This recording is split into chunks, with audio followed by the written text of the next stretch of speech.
The story begins beneath an apocalyptic sky covered in heavy black clouds and a deep red glow. As the camera moves downward, a huge ruined stadium appears under the red haze. A man stands in the center, surrounded by bright golden energy, holding his sword covered in blood in the same golden energy, while another warrior lies defeated on the ground. It is revealed that the man killed the previous ruler to become the new king.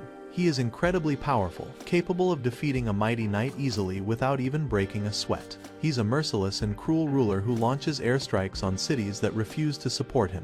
He likes to watch the destruction he's causing. One day he suddenly has a vision in which he falls into the sea, and a voice tells him to seek the light in the new life he's about to begin. After a flash of light, he wakes up to find a couple staring at him affectionately. They tell him they are his parents, and are calling him Arthur. He is really confused about what is happening and who these people are. Soon, he realizes that he died and has been reborn as a child in a new world. He cannot believe that after winning countless battles, he is now trapped inside the helpless body of a child. He learns that his parents' names are Alice and Reynolds, and they take good care of him. Although he has all the memories of his past life, he reveals he's very frustrated about his situation since he has no control over his bodily functions. As Alice changes his diaper, he's embarrassed and wishes he could wake up from this strange dream, yet he has to accept the reality. One day he observes Reynolds using a type of magic he has never seen before. When a pebble hits him on the head, Alice heals him using her magic. Arthur finds the magic of this world fascinating.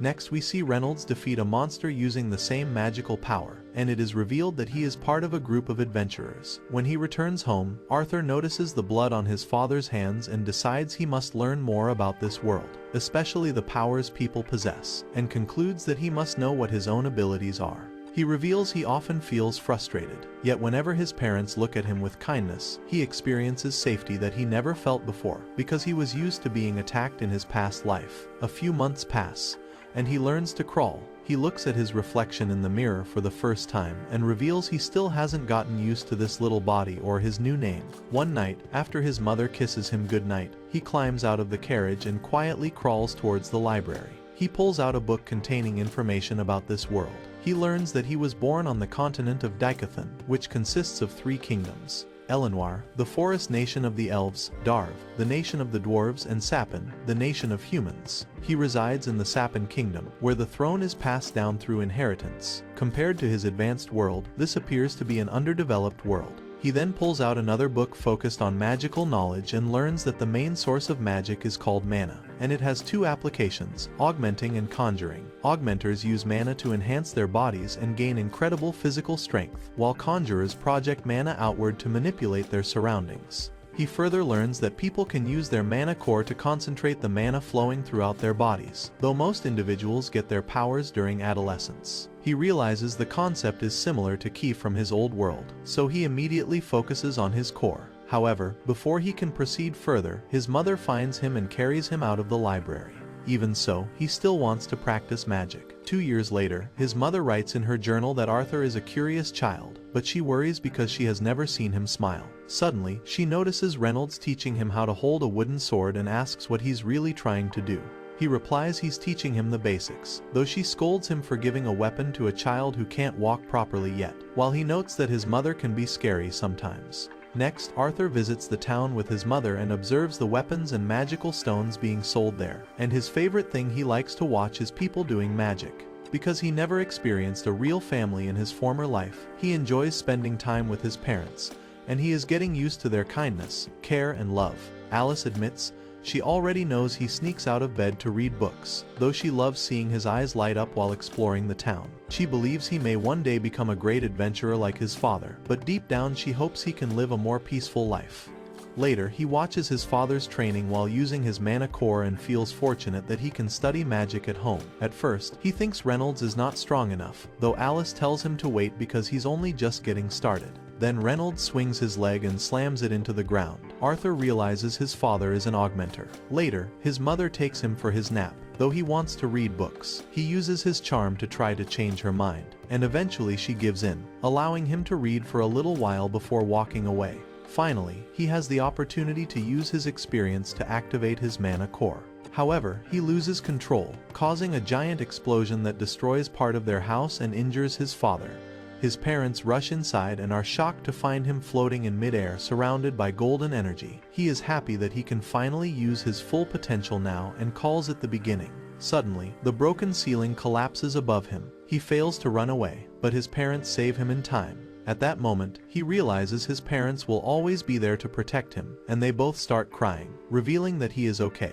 He's confused and wonders why they're crying when they fulfilled their duties as parents, and he himself starts crying for the first time across both of his lives. Next, Arthur recalls a memory from his previous life. A man from another nation had attempted to assassinate him and was arrested by his soldiers. The council says that the prisoner and his family will be escorted back to their homeland to be tortured. The man admits his crimes and begs for mercy on behalf of his family, asking that only he be punished instead. He even pleads with King Grey, but the council tells him that the king has already decided their fate. Suddenly, the king executes the man's family, and the council tells him to be grateful because the king has shown them mercy. The emissary breaks down in tears and thanks the king. Back in the present, Reynolds offers Arthur a pair of metal gauntlets, though he prefers the wooden sword instead. Reynolds is confused, but agrees to spar with him anyway. Then he charges forward repeatedly, yet Reynolds blocks every attack with ease. Then Reynolds uses his mana to enhance his weapon. He tries it too, and charges again, and shatters Reynolds' sword with a single strike. Inside the house, Reynolds argues with Alice that Arthur needs a proper tutor, but she refuses, saying they can teach him everything. But he argues that he requires another mentor. He even shows her the broken sword, pointing out that no 4-year-old child can do this. She then hugs Arthur, saying she cannot abandon him and send him into danger alone. But Reynolds says they need to think about his future. She wishes things could stay the same, yet he insists they cannot ignore what's best for their son. The two continue arguing until Arthur asks why they can't all go together, which makes them realize this is a nice idea, and they happily start making plans. Seeing them smiling, Arthur seems relieved. A few days later, 2 carriages arrive at their house. Arthur introduces himself to a group of adventurers whom he recognizes from the time they helped rebuild the house. Their party is called Twin Horns,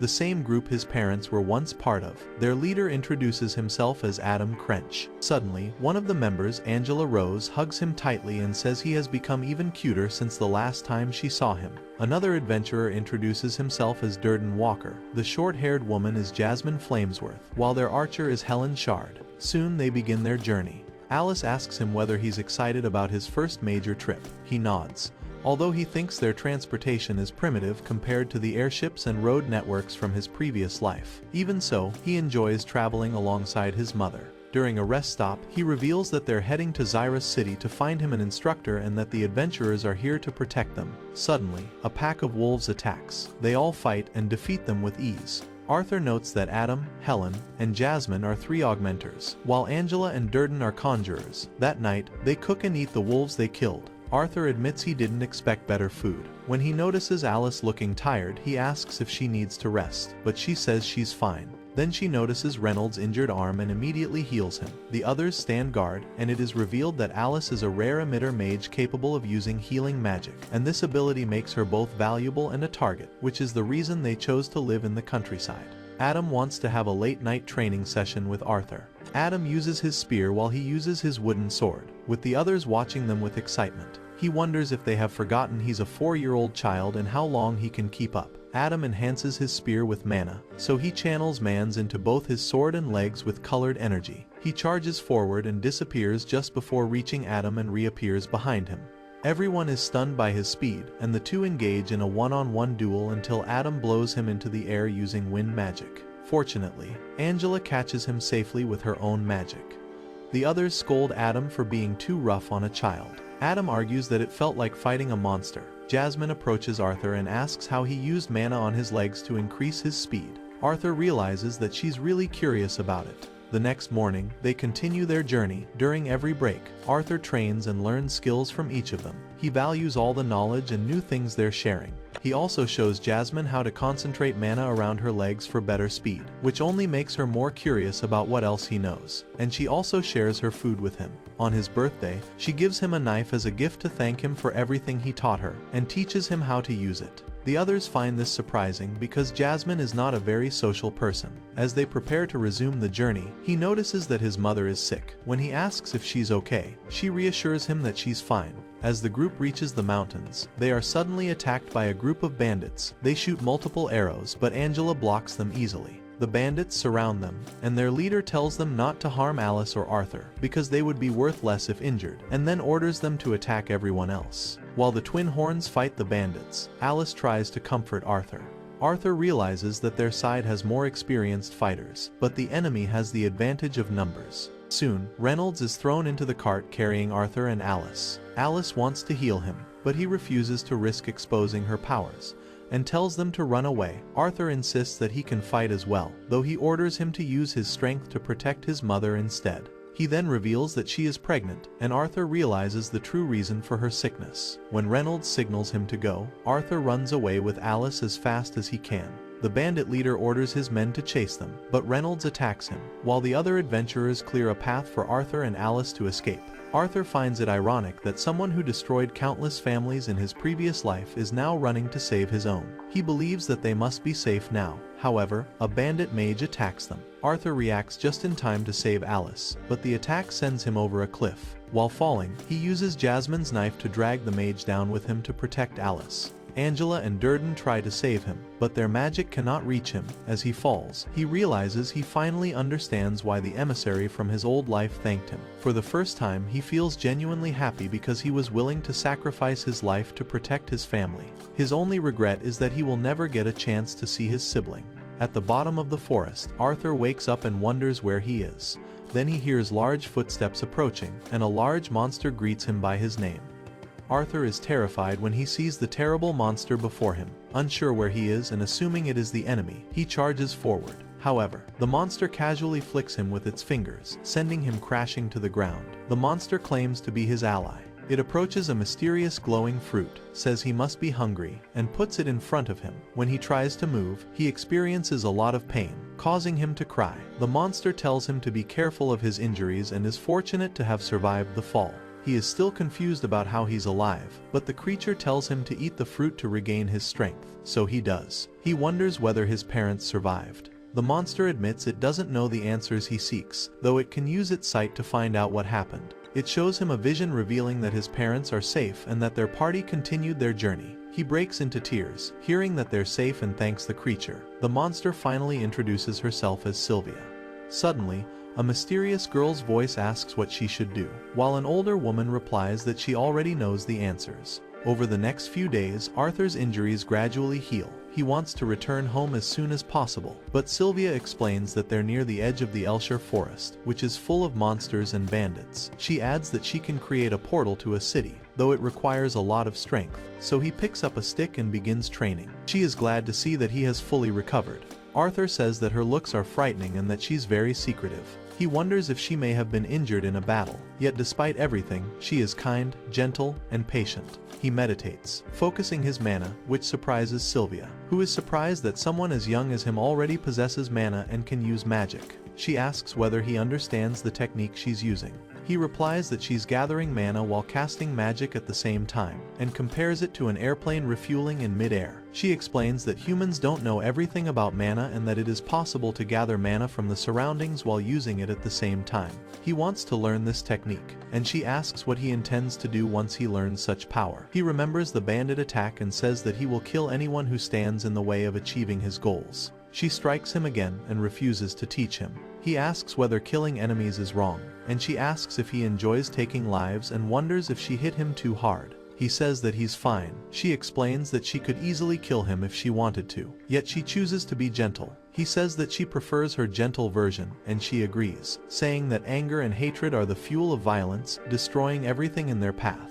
She says she would be disappointed if the life she saved chose the wrong path. At that moment, he gets a strange feeling that she knows everything about him. She again asks what he plans to do when he becomes stronger. This time, he answers that he wants to protect the people he cares about, which she calls the perfect answer. Meanwhile, another monster identical to Sylvia searches for her in the forest. We see another flashback from King Grey where he enters a room, surprising an old man inside. Grey explains that he is only a king in name, while Parliament controls all true political power. He reveals that as his nation's resources ran dry and the birth rate declined, his role was reduced to a weapon of war.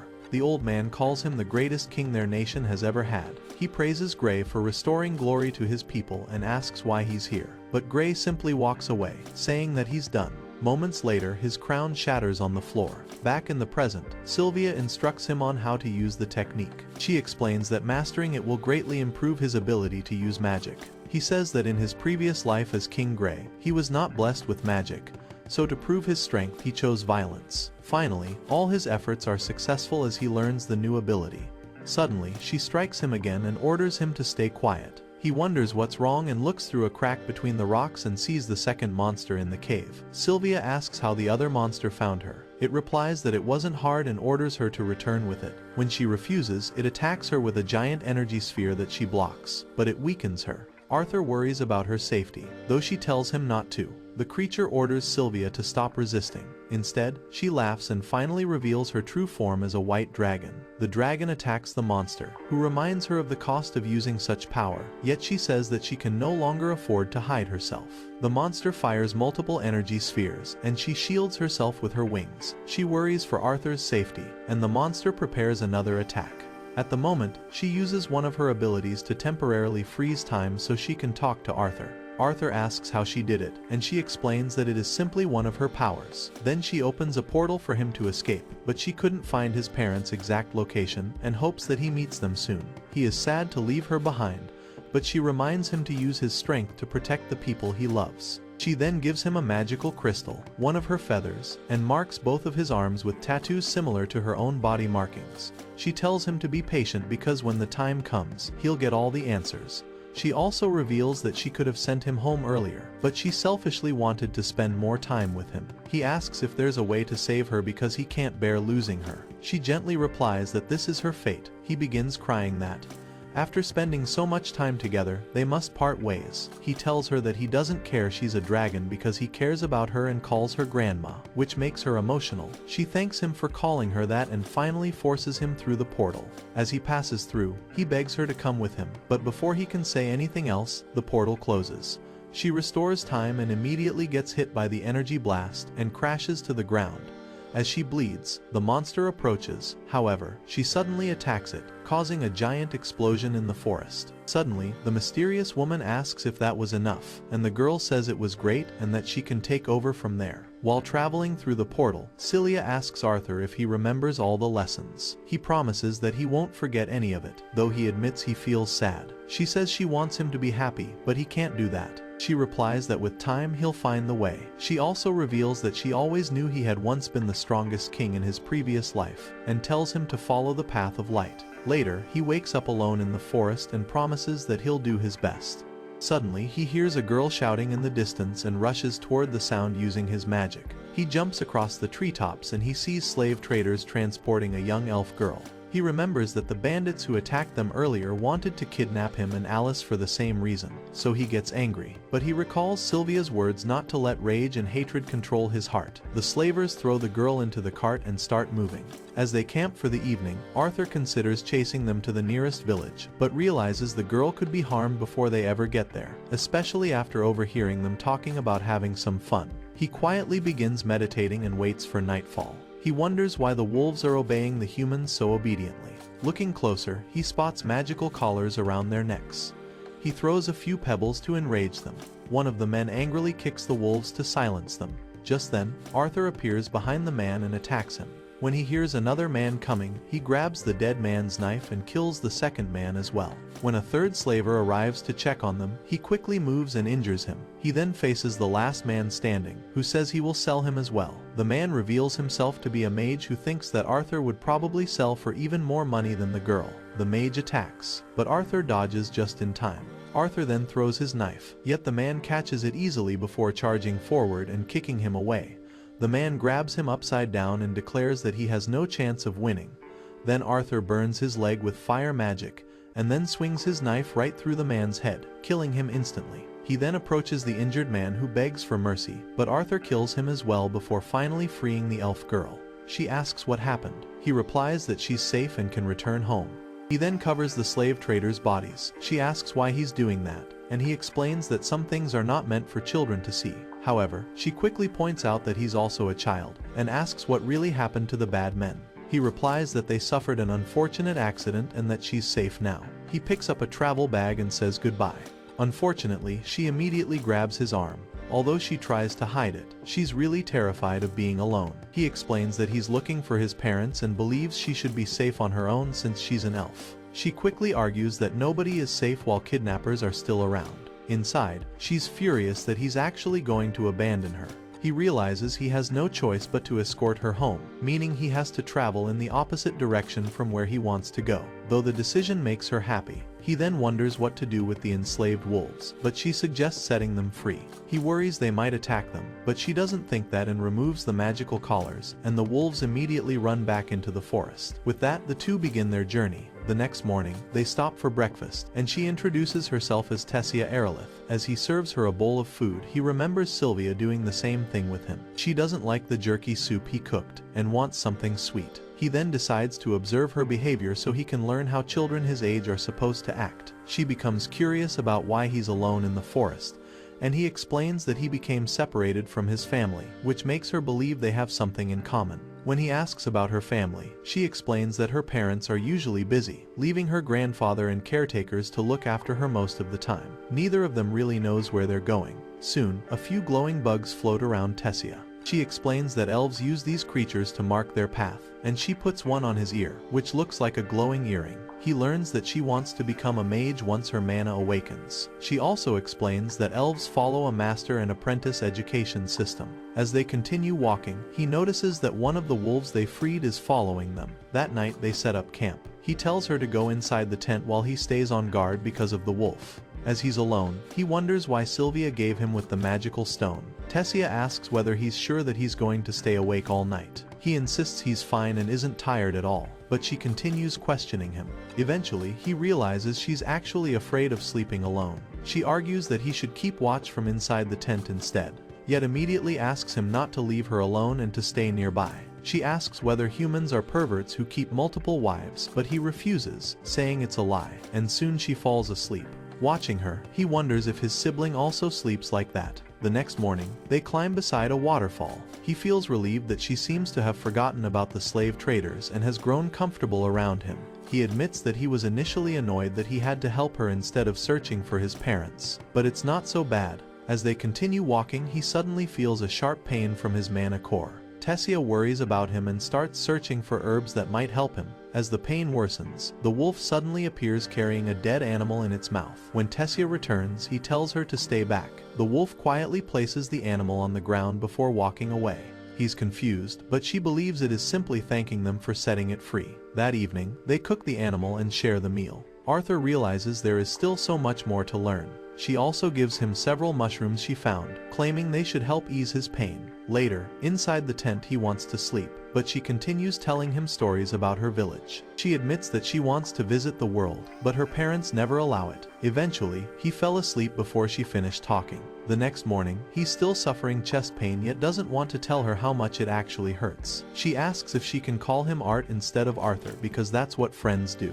He says it is fine, but she finds his tone rude, so he dramatically replies that he's honored by the name and calls her my queen. She gets upset by his behavior and tells him not to follow her, and he realizes he can't win an argument with a girl. Even so, he's happy that he finally has a friend. Eventually, they arrive at a large tree containing a magical portal, and she recognizes it as a gateway into Elenoir. As she passes through, she invites him to come with her. However, the moment they reach the other side, he is instantly grabbed by elven soldiers while Tessia simply stands there without offering any help. The soldiers plan to execute him for entering their kingdom. He asks Tessia for help, but when she remains silent, he regrets trusting her and for lowering his guard. He reflects on how he never trusted anyone in his previous life. The head guard orders his execution, yet Tessia suddenly steps forward and stops them, declaring that Arthur saved her life. The guard refuses to believe her and accuses Arthur of brainwashing the princess. Just then, a portal appears and an old man steps out, immediately ordering the guard to release Arthur. Tessia checks on Arthur and insists that not every human is evil. The old man explains that from the guard's perspective, a missing princess suddenly returned with an unfamiliar human, so they simply followed their instincts. Arthur is confused, so the man introduces himself as Virion, the former king of Elenoir, and thanks him for saving his granddaughter, Tessissa, and reveals she's their princess. Arthur can't believe she's royalty, and Virion wonders why she didn't tell him about her identity, but she says it never came up. A moment later, her parents arrive and she immediately rushes to hug them. He quickly deduces that they must be the king and queen of Eleanor. The king demands to know why the soldiers have not arrested the human trespasser, but Virion explains that he told them to release him because he saved Tessia and brought her home. She adds that Art risked his life to protect her from the slave traders and tells that they treat him kindly. Even so, the king refuses to allow a savage human into his kingdom, but he cannot break his daughter's heart, so he allows Arthur to come along. Virion mentions that he wants to chat with Arthur later. Tessia suddenly grabs his hand and drags him away, while Virion watches him suspiciously. As they pass through the city, he is amazed by how fascinating the city of elves looks. Unfortunately, the citizens are not happy with a human walking freely through their streets. He recalls reading that humans and elves do not have friendly terms. Still, he finds Tessia very different from the other elves, although he is still confused about her strange look when they first arrived here. He again experiences pain in his chest. When they arrive at the royal castle, the maids welcome Tessia home. She immediately tells them that Arthur saved her life and should be treated as her guest. She then wonders if they should rest or play for a while, but Arthur wants to explain everything to her family first. So they all settle in the dining hall where he stands before them to tell his story, though Tessia points out that there are many empty chairs and insists he sit down instead. She then orders tea and snacks for everyone. Arthur is confused about what's going on. Then her father introduces himself as Alduin, the current king of Eleanor, and her mother's name is Mariel, and he already knows Virion. Arthur bows down in respect and introduces himself. He thanks them for granting him an audience with them despite his status as a human outsider. Alduin is impressed by his manners and asks him what he wants to say. He describes how he became separated from his family while traveling. He explains that he heard Tessia screaming, discovered slave traders abducting her, defeated them, and then escorted her home, because it was too dangerous for her to travel alone. Alduin becomes furious upon hearing about the slave traders. However, Virion finds it hard to believe that a child managed to defeat them all by himself. Arthur explains that he's also a powerful mage and he insists he's telling the truth. One of the royal guards says his story is nonsense and says that he must have deceived the princess while she was lost to infiltrate Eleanor. But Virion tells him to stand down, and Tessia adds that Arthur is telling the truth, that some bad men really did kidnap her, and she heard them talking about selling her. Her mother instantly hugs her, while Alduin says that he believes Arthur. Then he asks if they can help him return to Sapin so he can reunite with his parents, but Alduin asks whether they should show kindness to a race that attempted to sell his daughter. Arthur replies that if they consider all humans savages, he hopes they won't lower themselves by behaving in the same manner, which surprises Alduin, while Virion praises his intelligence. Although Alduin still struggles to let go of the past, Tessia approaches him and stares at him until he gives in and explains that the portal to Sapin is currently closed and cannot be reopened for another 5 years. However, he also cannot allow a human to stay here for that long and agrees to send some guards to escort him back on foot. While he's talking, Arthur feels another sharp pain in his chest, and Virion notices his discomfort. Later, while taking a bath, he wonders what is wrong with him and wishes Sylvia could give him some answers. Once he feels better, he takes a walk through the castle and notices Tessia happily spending time with her parents, which makes him think about his own parents. He wonders whether they would smile like that if they reunite. He can't even believe that someone like him can be treated with such care. Tessia notices him standing alone and walks over. He asks whether he interrupted her spoiled princess time. Instead, she apologizes for how her family treated him, but he assures her it's fine since they were all worried about her. He teases her again, saying she should enjoy being spoiled while she can, though she replies that he can joke all he wants because his parents will probably treat him the same way once they reunite. However, he isn't so sure. He doubts that his parents even want him back after everything that happened, and blames himself for the attack that separated them. She quickly tries to cheer him up and insists that his parents must miss him and that he should not have bad thoughts. Just then, the glowing bugs surround them, and he imagines his parents calling his name. Still, he can't forget her cold expression from when they first arrived. Tessia explains that these insects are called firefly pots and that she loves watching them. He agrees that they are beautiful, though he can't forget the darkness from his previous life. He then apologizes to her as they watch them together. Suddenly, he senses some kind of energy coming toward her and instantly blocks it and chases it, but he encounters Virion. He asks why he attacked his own granddaughter. Virion asks whether he really believes he would do such a thing, revealing that he tricked him. Virion is impressed by his instincts and reaction time. He admits that he probably did defeat the slave traders after all. Tessia tells her grandfather to stop picking him, since he's really a nice human being. Virion explains that he isn't bullying him. He is just excited to meet such a powerful person. Then he hands him a wooden sword and challenges him to a duel. Arthur accepts and charges forward. Virion easily dodges his strikes. However, as the fighting continues, Arthur begins to overpower him. Virion suddenly breaks his wooden sword, and then uses his mana to attack Virion, who manages to block it. Then Arthur charges once more and hits him in the forehead, which marks his victory. Virion can't believe he lost to a child and immediately asks for a rematch, until Tessia scolds him for bullying.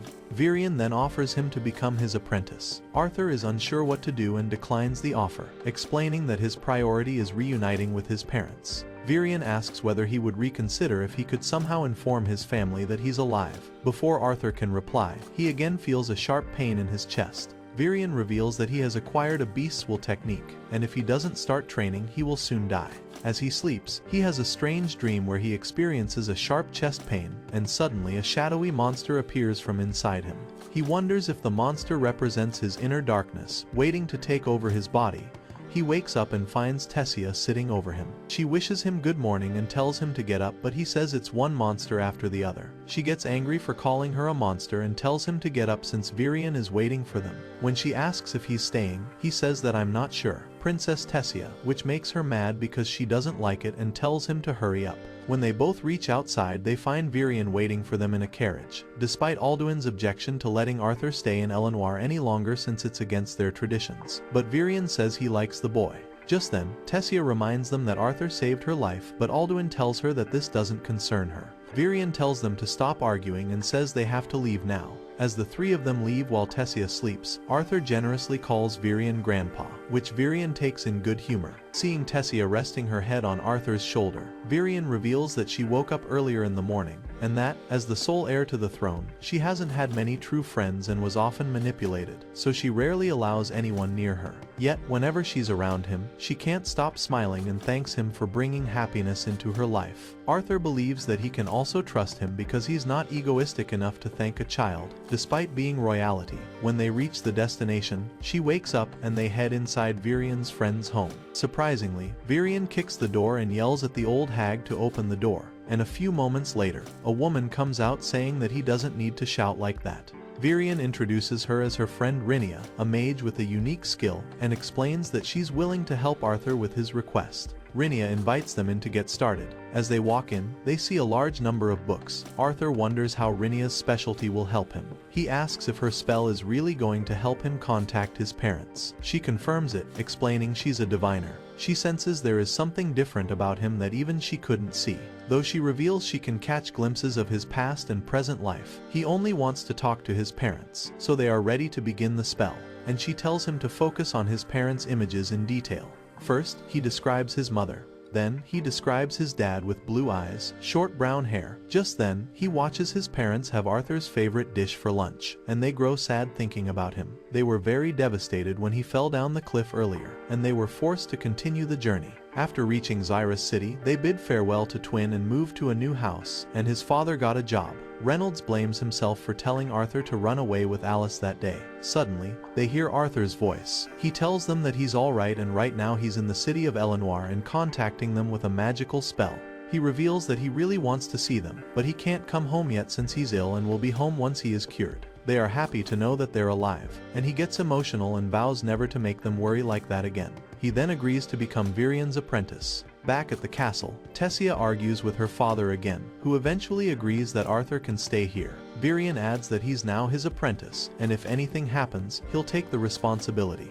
After the discussion, Alduin apologizes to Arthur for treating him unfairly. Alduin wants to repay him because he's Tessia's first true friend, and his father's first human apprentice. Mariel tells him that he can stay here as long as he wants to. Arthur is really confused about the sudden change. Then Tessia wants to see if they're serious, and asks if she can show Arthur around the kingdom, and they allow her.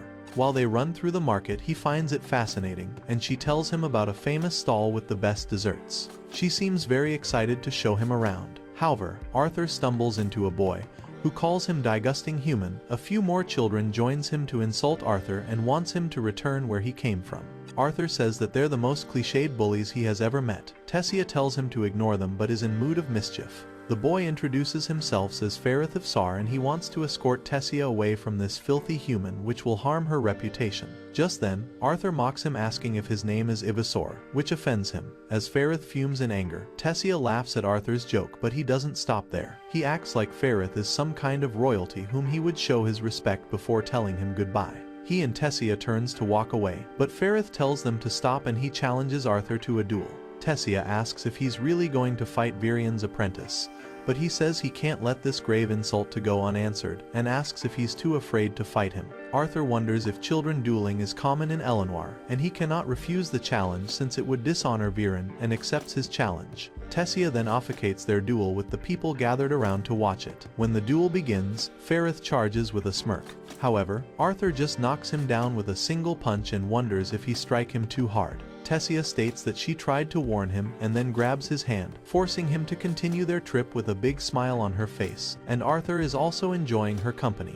They eat some sweets at the stall, buy some magical stones and look at the city. She asks if he is ready to begin his training, and he says yes, but she can tell he's sad and asks what's wrong. Then we see a flashback. Virian telling him the beast tamer training they're going to start is really painful, and asking if he's truly ready to endure it without his family's support. Arthur says yes. Back in the present, he explains that he's looking forward to learning a new skill and says he's excited that he's forging his own path. She says that she's also going to work hard. The next day, Arthur begins his training. As time passes, he continues to grow stronger, though he has to face many challenges and has suffered a lot of pain. But it is only the beginning, as he knows things will get difficult in the future and will keep moving forward. 3 years later, Tessia tries to wake him up, but when he doesn't wake up, she uses magic so he will get up. He asks if she can't do it gently.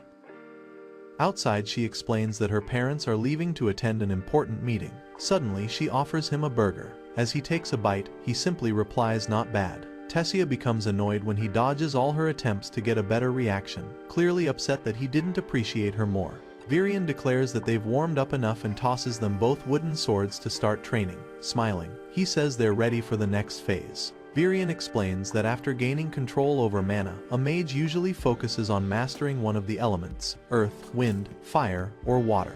The elves naturally have an affinity for wind and earth. The dwarves excel with earth and fire, whereas humans have the potential to use all 4 elements. Tessia asks why she can freely use magic during training, while Arthur cannot. He explains that his beast will is disrupting the balance between his body and mana core, causing the chest pain he experiences. That's why he has been teaching how to stabilize his mana. Tessia makes fun of him, claiming that he screams like a girl whenever she hits him. He quickly argues that she hits him really hard. It is revealed that her mana awakened when she was 9 years old, nearly destroying her room in the process. Since then, she has trained constantly. She points out that she's no longer her friend. She's also his sparring partner. Virian then says that it's finally time to awaken his beast will, which will eliminate the pain and allow him to tame animals. He will first ignite his mana core, which might cause him a little pain, though nothing he can't handle. As Virian activates his mana, a massive amount of energy erupts from Arthur's core, and the shockwave sends both Tessia and Virian back. Everyone is stunned by what happened, and Arthur immediately passes out. After returning to the castle, he eventually wakes up. Virian asks what kind of creature his beast will came from. Knowing he can't lie, he admits that it was from a white dragon. Virian instantly warns him to keep that information secret, because revealing it would attract a lot of trouble. Then Virian informs him that he'll be able to return to Sapin in 4 months. He's confused because he thought the portal would not open for another 2 years, but Virian explains that the 3 kingdoms will soon take part in a cultural exchange event, and the portal to Sapin will be activated for that occasion. He gets sad that he'll soon have to say goodbye to both him and Tessia, but Virian tells him to rest since his training will become much harder from tomorrow. He asks whether Tessia already knows he's leaving, and Virian replies that she knows everything she needs to know. That night, the crystal Sylvia gave him finally hatches. Arthur suddenly realizes it was actually an egg. When it cracks open, a tiny black dragon emerges.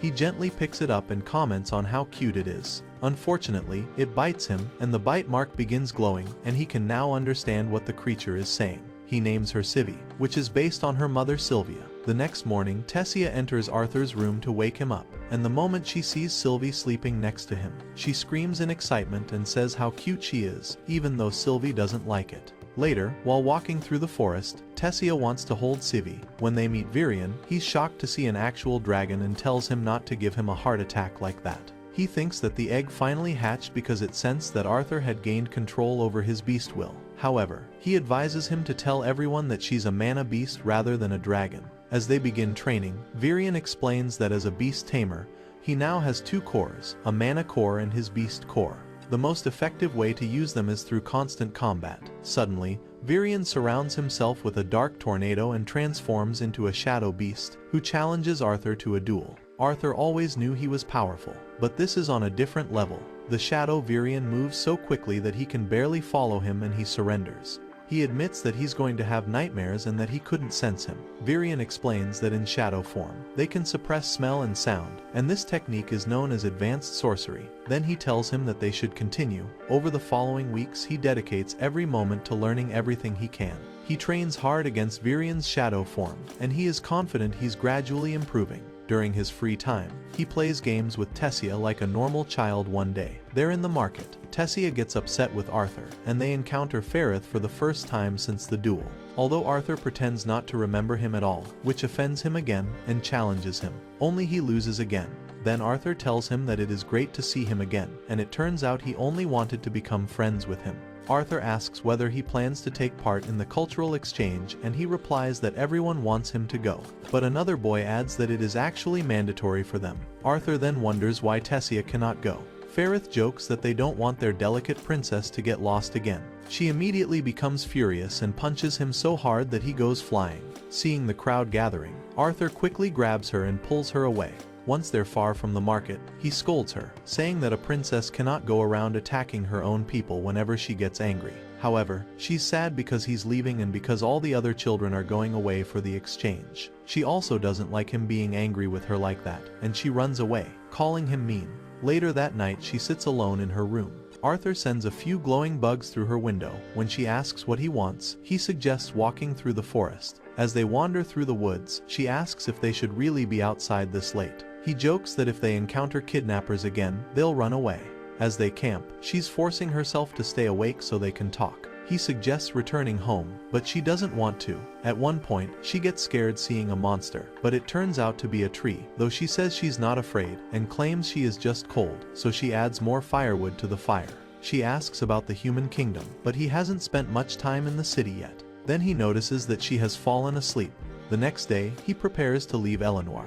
Virion gives Arthur a compass bearing the Elenoir royal seal, allowing him to return to the kingdom whenever he wishes. However, as everyone gathers near the portal, he wonders where Tessis is. As the portal activates, she comes running toward them, but she trips and falls. He immediately rushes over to help her, and she tells him to take care of himself and not to forget about her. Then he hugs her, saying that he's going to miss her, and she gets emotional.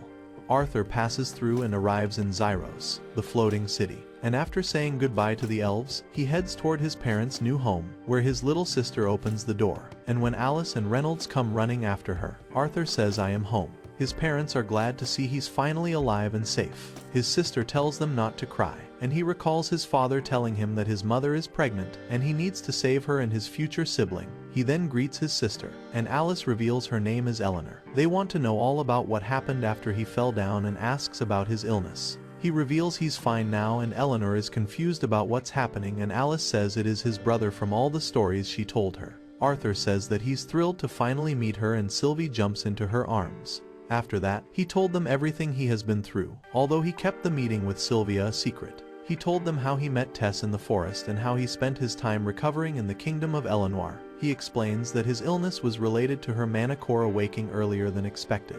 Reynolds asks about his little companion, and he explains that he found a beast nest in the forest where he found her, and since her mother is dying, so he decided to raise her and named her Sylvie. His parents are happy that he's healthy and wise. Reynolds asks what stage his mana core is at, but Alice asks what is wrong with him, but he claims he just wants to know about his growth. Arthur asks what he's been up to, and he says that after they arrive here, he started working in security at an auction house and that his mana core reached orange 2 years ago. We learn that the colors of mana start with black, then red, orange, yellow, silver, and white, with each level having 3 stages, ranging from deep to standard to light. Arthur is impressed that he has also been training hard, and he reveals that he himself has reached light red. He instantly cheers for him. Alice is also happy, though she reminds Reynolds not to curse around children. Just then, another family enters the house, and a man asks Raymond if his son is really alive. Reynolds introduces him as Vincent, his boss, along with his wife, Tabitha, and daughter, Lilia. Arthur politely introduces himself, and they hope he can become friends with Lilia, who already seems interested in him and Sylvie. Then Reynolds announces that it's time for some father-son sparring. The two head outside to the front yard. Vincent is really surprised to learn that Arthur has awakened his mana at the age of 8 and has already advanced 3 stages into the red level. He remarks that most students at the academy struggle to reach the same level. Reynolds tells Arthur not to hold back, and the sparring begins. They engage in close combat, each blocking the other's move. Reynolds is impressed by how quickly he grabs the advantage whenever he loses focus. He then says it is time to use magic. Arthur recalls what he learned. Conjurers discover which element suits them best and focus on mastering it, while augmenters find it difficult to find their affinity and must work much harder to develop one. Reynolds possesses a fire affinity, and Arthur struggles against his attacks, yet continues fighting and proves to be a worthy challenge. Arthur says that since mana is very similar to the concept of ki from his previous life, which allowed him to awaken his core earlier than most people, he decides to use his mana as well. He then charges forward and punches Reynolds, who counters immediately, and the impact sends him to fall back. And before he can react, Reynolds attacks him, but he manages to handle it and charges again. A flashback shows Virion teaching him that he should learn to control multiple elements, so he unleashes advanced fire magic, shocking everyone. Still, he tells them that he's not done yet and uses water from a nearby fountain and launches another attack at Reynolds. Vincent can't believe that. Meanwhile, Reynolds looks proud that he can use 2 different elements and asks what else he can do. Arthur replies that he still has too much to learn, and Arthur's abilities really blow away Vincent and Tabitha, who openly call him a prodigy. Later, as everyone gathered around the dining table, Reynolds reveals that Arthur actually awakened his mana when he was 3 years old, and Alice adds that he blew up their house in the process. Vincent asks if they're serious, and in excitement, Reynolds accidentally tips backward in his chair. Then, Vincent suggests enrolling him in Zyro's academy. Reynolds asks if he's serious, and Tabitha says it really makes sense considering his potential. They want to invest in his future, meaning they'll pay for his tuition. Vincent also mentions that he personally knows the director of Zyro's academy. Still, Alice doubts the academy would accept an 8-year-old student. However, Arthur says he just returned home and wants to spend some time with his family before making any big decisions, and decides to take a rest since he's tired from sparring. As he walks down the corridor lost in thought, Lilia tells him he's going the wrong way and asks him to come with her. She leads him into the kitchen to meet the housemaids. There, she asks the maid for leftover duck from the previous night, but a maid named Maria reminds her to be careful with what she eats, so she doesn't gain weight. Some of the maids tell him that she often comes here when she feels stressed because her parents put a lot of pressure on her to awaken her mana, even when neither of her parents is a mage themselves. That night, Reynolds and Alice spend time talking with Arthur and are happy that he's back. They say that no matter how old he gets, they still see the little boy they raised. He gets lost in thought, and Alice asks for a goodnight kiss, telling him not to say he's too old for it now. Afterward, he says goodnight and tells them it feels good to be back home. The next morning, the twin horns visit the house and are happy to see Arthur alive and well. Adam points out that Arthur now has a mana beast. The reunion turns emotional, especially for Jasmine, who apologizes that she couldn't stop him from falling off the cliff. They explain that they're returning from a successful job in Ediston City and took a few odd jobs along the way after hearing that he was alive. Hearing them talk, he becomes curious about traveling to new places and wants to be an adventurer, though he doubts his parents would agree. Next, he focuses his mana to freeze time, but he can't hold it for long as he gets exhausted quickly, though he wants to use this skill to protect his family. When Silly approaches him, he realizes that he is at home and she reeks, so he gives her a bath. Then Alice tells him to take a bath himself as he too smells. After that, he goes to a salon to get a haircut, and he looks more handsome now. He asks what this is for, and Tabitha says that it is a big day for the auction house, and they are heading there next, and they also want to show him around the city. Eleanor asks him if he would like to be his escort. He gladly accepts. Lilia says that before arrival, she was her favorite, but he thinks Eleanor will get bored soon and return to her. Then Lilia compliments that the outfit suits him and reveals that she has chosen it. As they move ahead, they visit multiple stalls, looks at some nice coats for him, and he manages to throw a cloth ring around a statue's finger. He also has his first encounter with the students of Zyro's academy, and according to Lilia, they're treated like royalty here. Suddenly, he senses something strange inside a store. When looks inside, he sees magical stones, so Tabitha explains these are the mana cores taken from mana beasts to amplify one's power. She further reveals that they're quite expensive, and a core is worth 100 gold coins, leaving him amazed. She also says that a few of these will be on sale soon, and she can arrange so that she can look at them. Lilia wants to have one, but she refuses, saying it will not help awaken her mana and that a child shouldn't have such an expensive item. Later, they have lunch at a cafe, where Arthur notices that Lilia is still unhappy. He realizes that her father's expectations have been putting constant pressure on her. His thoughts are interrupted when she leaves the table. He follows her to a weapons shop where she intends to buy a cheaper beast core. He tells her it won't work because simply owning a core won't allow her to use magic, but she still wants to try. He asks what she'll do if it doesn't work. She replies that she has already failed multiple times, so one more failure won't make it better, and claims that he won't understand because he is a special child whom everyone is proud of. He tries to take her away, but she stumbles and crashes into several Zyro's Academy students. They immediately insult her for bumping into them and tell the shopkeeper they are going to have some fun. Arthur wants to avoid a conflict, yet one of them activates his mana. Just then, Tabitha arrives and tells them to break it off. The shopkeeper tells her not to offend the academy students, but he asks whether he's really threatening the daughter of the Helsty family. Realizing she's one of the famous donors of the academy, the boys decide to leave. Even so, one of them accuses them of buying a place at the academy that they don't deserve. Arthur wants to respond, but Lilia stops him. Later, Vincent gets worried about hearing it, but the ladies reply that they were more concerned about what Arthur might do to them.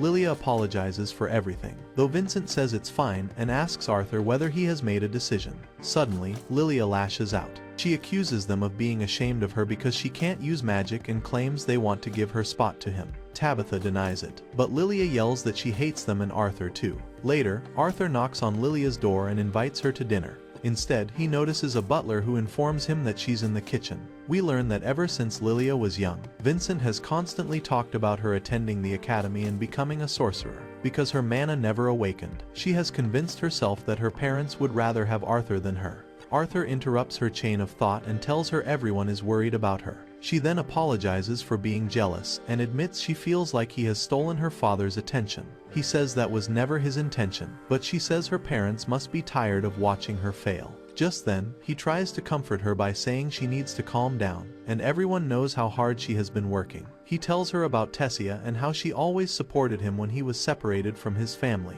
and now he wants to do the same for her. He explains that her parents believe in her and want to see her succeed. He says that her father is amazed by him simply because he appeared out of nowhere with unusual abilities. She smiles and admits she knows her father wants the best for her, which is why he wants her to become a sorcerer, and donates so much money to the academy. He realizes that the harder Vincent pushes, the more pressure she feels, and he wants to help her.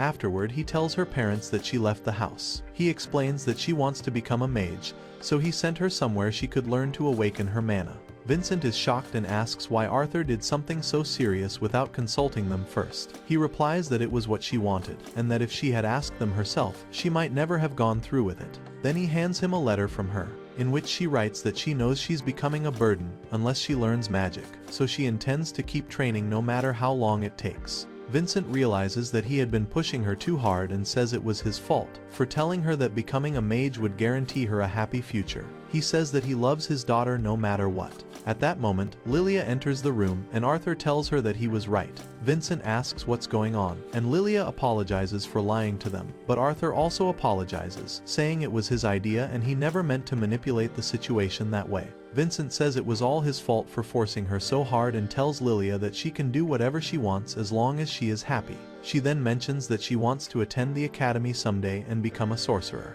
The three of them hug, agreeing that family is more important than anything else. Arthur says that if they want, he can awaken her mana, so Eleanor and Lilia sit on the floor facing opposite directions. Tabitha says she knows he wants to help, but she has never heard anything he's saying. Arthur first tells the girls to meditate because mana flows better when breathing is steady. As they close their eyes, he tells them to focus on the light. Lilia says she cannot see anything, and he tells her to be patient. Then he places his hands on their backs and tells them to focus. Soon, she begins seeing glowing dots in the darkness and says they're beautiful, and her parents are happy to realize her mana has finally awakened. Afterward, they all head to the kitchen and celebrate with the maids. Arthur tells her that she still has to continue working hard. She's excited about what element she will be able to use, and they burst into laughter.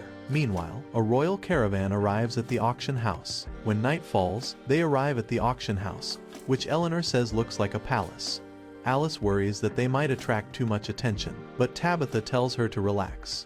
Lilia suggests they should not waste time standing outside. As they go inside, they find the place decorated like a ballroom, filled with aristocrats, adventurers, and collectors. Eleanor and Lilia are mesmerized by the beast cores on display, while Arthur finds a nearby statue interesting. He also notices Reynolds giving orders to the security team, and Eleanor thinks he looks so cool. Inside the main auction room, Vincent welcomes the event's main guests. The royal family, King Blaine and Queen Priscilla, arrive with their children, Curtis and Cathal. Then the auction begins. Arthur finds the atmosphere nostalgic as it reminds him of his past life. The auction house is heavily guarded by the security guards and the twin horns.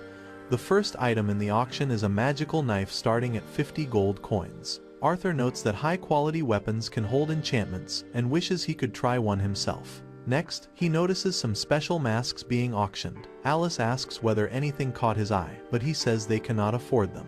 He also notices Sylvie is no longer sitting with the girls, so he decides to look for her. Meanwhile, she is wandering through a hallway when she encounters a strange man. The next auction item is a world lion cub, a legendary mana beast that Prince Curtis wants. So the king bids 1,000 coins and wins it. When Vincent asks what he plans to do with it, he simply replies that he bought it for his son, who promises to take good care of it. In the hallway, Sylvie becomes frightened when the strange man approaches her. Arthur hears her voice and rushes to her location. He identifies the man as a royal sorcerer and tells him that Sylvie is his familiar. The man calls him lucky for having such a rare beast and admits he thought she was part of the auction. As she returns to him, he tells her not to wander off again. However, seeing the man's strange expression, he decides to head back. But the man refuses to let him leave and demands that he hand over the beast, as he claims that she could reach her full potential only if someone like him owned her, and that a useless child would only waste her talent. He even tries to scare Arthur with fire magic, but Arthur refuses his offer. The man threatens to kill him and again uses his fire magic to scare him. He claims that he's only doing it because it is best for this country. Arthur realizes arguing is pointless and tries to leave, but he then says his family will pay the price for this insult. That finally pushes Arthur too far, and he angrily tells him to repeat himself, then awakens his beast core, causing his bloodlust to flood the entire building, shattering all the glasses. The king wonders what is happening, and Vincent collapses from the pressure while everyone else panics. Even the royal mage is visibly shaken. Realizing he messed up, he immediately deactivates his core and everything returns to normal. Reynolds announces an evacuation, and everyone rushes out. Afterward, Blaine summons Reynolds and his family to a room. Assuming the incident involved a magical assassin, Blaine decides to punish Reynolds for poor security. However, the royal mage interrupts and asks to let it go, and demands Sylvie in exchange. His name is revealed to be Sebastian, and because of his service to the royal family, Blaine wanted to reward him and believes that Arthur's beast would be the perfect gift. Arthur tries to speak, but Alice stops him. Then Reynolds states that it should be his son's choice to do with his familiar, so Blaine asks him directly. Arthur tries to keep himself calm and politely declines the offer. The guards ask how he can turn down the king, so Blaine suggests exchanging the lion cub and Sylvie, but he says he has no intention of selling her to anyone. Blaine says he'll ask one final time, and Alice urges him to say yes. Arthur responds by questioning King's pride and asks at what price he would be willing to sell his own children. Sebastian angrily orders the guards to seize him, but Arthur easily defeats them. Sebastian then says he'll kill the boy himself and tries to attack him. Suddenly, Arthur freezes time, and everyone else stops except Sebastian, who is confused about what is going on. Arthur challenges him to try something now. He's terrified, but still arrogantly demands to be released. But Arthur breaks his leg instead, and he screams for help. Arthur tells him no one can hear him and gives him one last chance to stand down, but he keeps threatening him until he gets scared, seeing Arthur's beast core taking the form of Sylvia. Then Arthur unfreezes time and passes out. The next day, he wakes up in his room and realizes he went too far, even though he was able to stop time. The cost was far too great. Alice enters with Siliv, and both are relieved to see him awake. He asks what happened after he passed out. She reveals that everyone was in panic mode. She tried to heal him, but she failed. She says she's relieved that he's okay, while he regrets making her worry again. Later, they go shopping in the market. He assumes Reynolds must have lost his job, but she tells him that she can afford anything he wants, since her household products are in high demand throughout the city. They return home with many supplies. At the house, Reynolds is yelling at a man that his son could have died. Arthur enters and asks what's going on. The man introduces himself as a royal messenger and says the king has sent his apologies along with a bag of gold coins in response to what he calls a small incident. The man assures them that the 2 guards who attacked him have been fired, though Reynolds argues they should have been punished more severely since they tried to murder his son. The man replies that it was Arthur who defied the king's orders. Arthur calms Reynolds down and admits that he went too far. Then he asks what happened to the royal mage who threatened him, and the man replies that he was also fired, though he was claiming that Arthur broke his leg. Reynolds says it's not true. Then the man explains that from their investigation, they found out Sebastian's spell was deflected, which caused his injury. He also says the king wants to reconcile with their family. Reynolds accepts the king's apology and hands the reward to Arthur for his future use.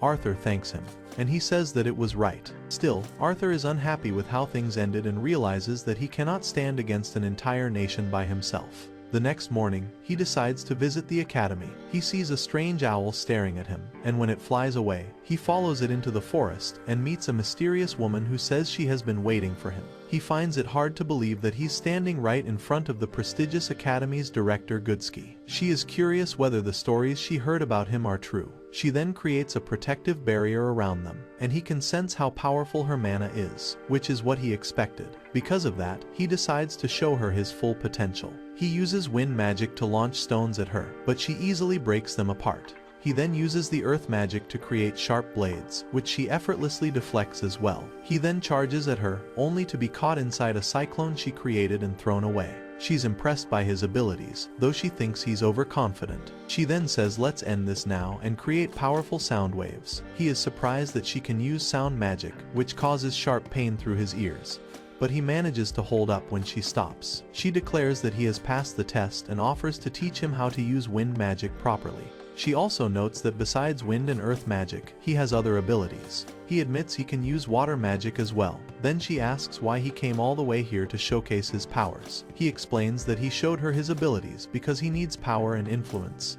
He wants her protection for his family, and in exchange he'll attend the academy and owe her a favor. She asks whether he realizes that he's proposing a blood contract.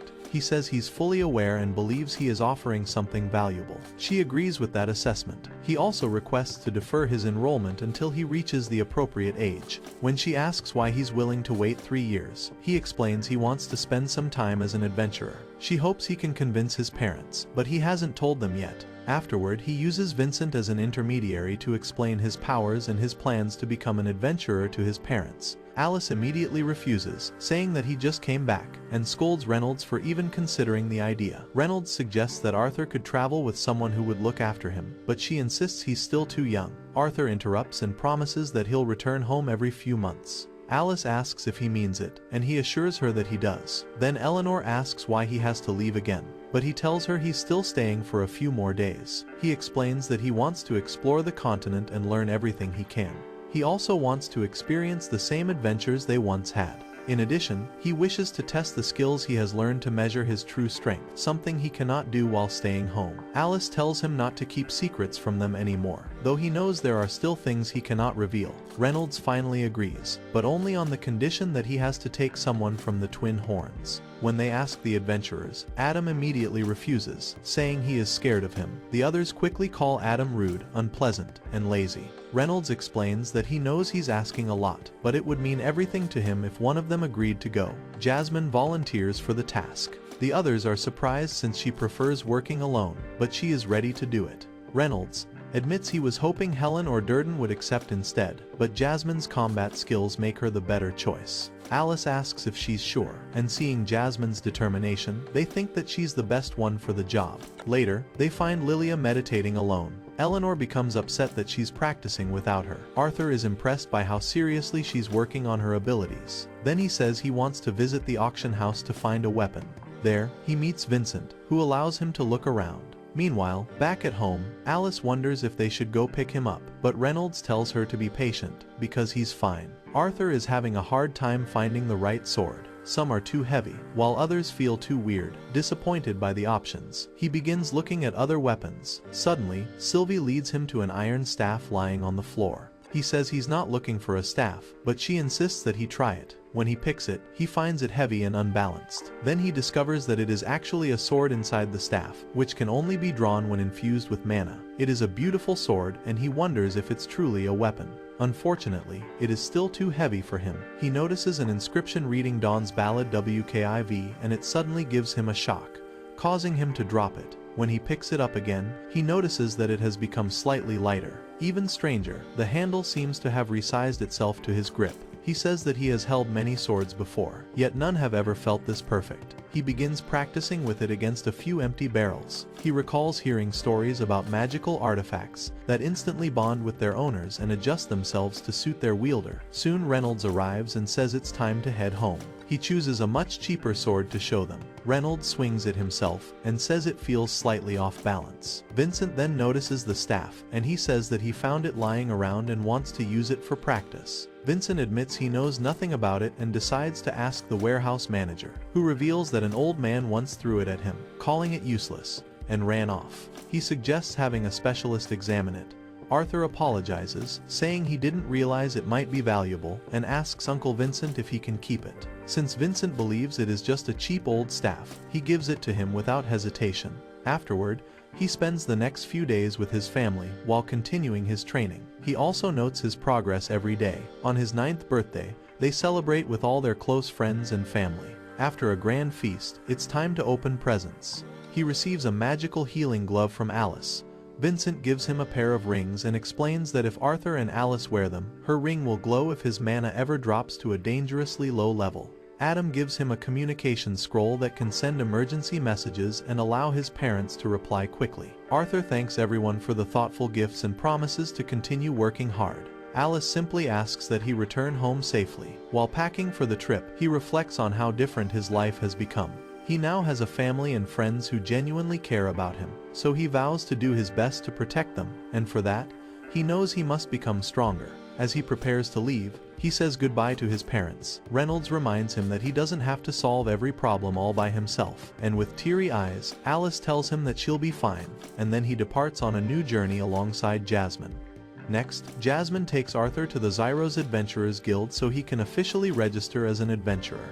A woman then escorts them to the Guildmaster's office. Arthur is wearing a mask to hide his identity so the royal family cannot interfere with his plans. As they enter the office, the woman informs the man that the A-rank adventurer Jasmine has brought a young candidate for registration.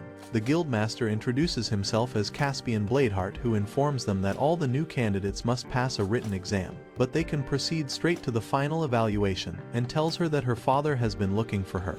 Arthur decides to register under the alias Note. As they shake hands, Arthur senses he's extremely strong. Caspian jokes that he must be a music lover, after which, he and the woman escort them to the exam hall. He asks Jasmine if she knows Caspian personally, and she explains that her father has deep connections within the Adventurers Guild. Suddenly, Sylvie peeks out from his bag. Jasmine notices she looks different, so he explains that she can alter her appearance slightly. Soon, they stop in front of a large door, and the woman tells them to proceed ahead.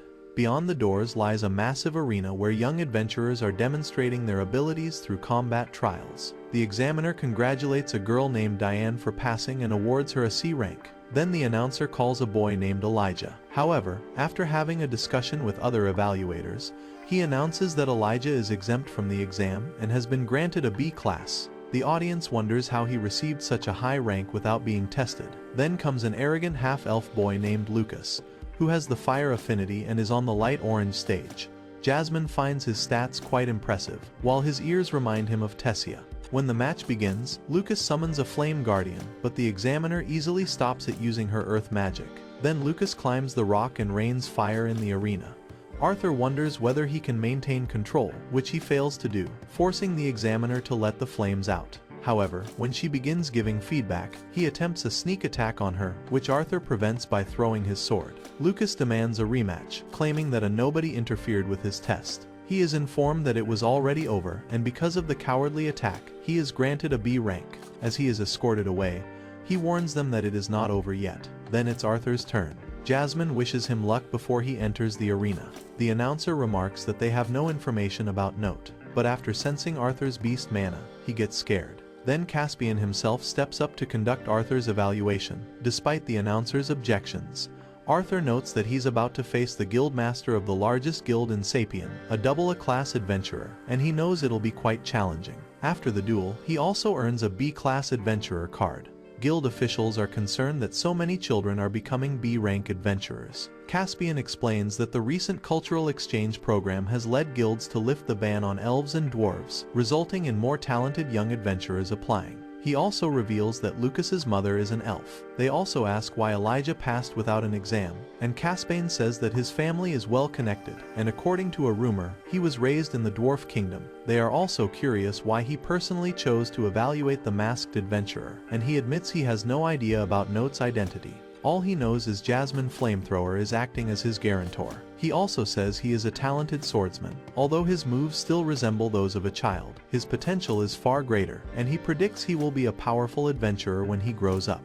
Meanwhile, Arthur reflects on his duel with Caspian, which made him realize how much strength he has lost compared to his previous life. Soon, Elijah approaches them and compliments Arthur on how he stopped Lucas.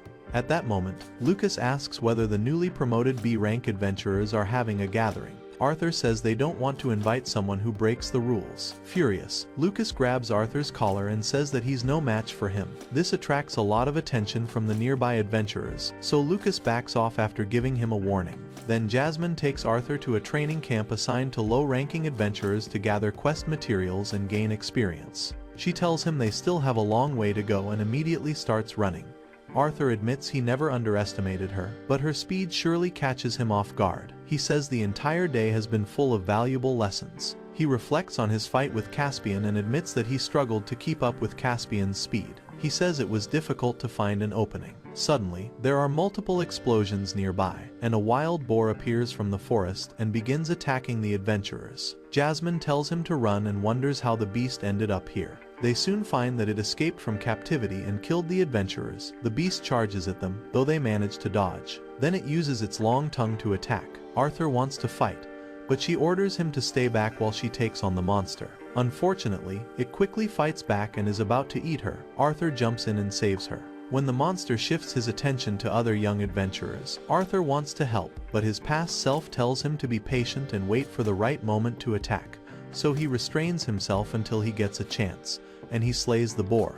Later, Jasmine removes his mask and pulls his cheek, telling him to be more careful next time, which makes him realize he still doesn't know much about her. As night falls, she reveals that she became an adventurer to escape her family, the Flamesworth, a bloodline that has produced numerous strong sorcerers for generations, which is why her parents had high expectations for her. But when she failed to inherit the family's trademark fire magic, they called her a failure. Arthur gets angry on her behalf, saying she's an incredible adventurer, which makes her laugh. She says she's seeing him angry for the first time. He says he can relate to her feelings, because he was also rejected in his past life. Then she reveals that she originally found it difficult to open up to her comrades, but over time, they taught her how to rely on others. After she falls asleep, he wonders whether someone like him is truly capable of change. But as he remembers all the people he has met, he decides that change must be possible and resolves to get strong to protect them. Meanwhile, Tessia watches him through a crystal ball and gets upset seeing him spend time with another woman. Virion arrives and asks what's going on. She panics and says she was practicing magic. He suggests that instead of spying on him, she should focus on learning a new skill. 2 years pass, and the people begin talking about Note, the famous masked swordsman who travels alongside Jasmine Flamethrower, and the two of them prepare themselves for the next adventure. That's all for today. If you want the next part, comment next part. We'll make it once this video hits 10,000 likes. Also, tell us which character you like the most in the comments, and thanks for watching. You guys are the best.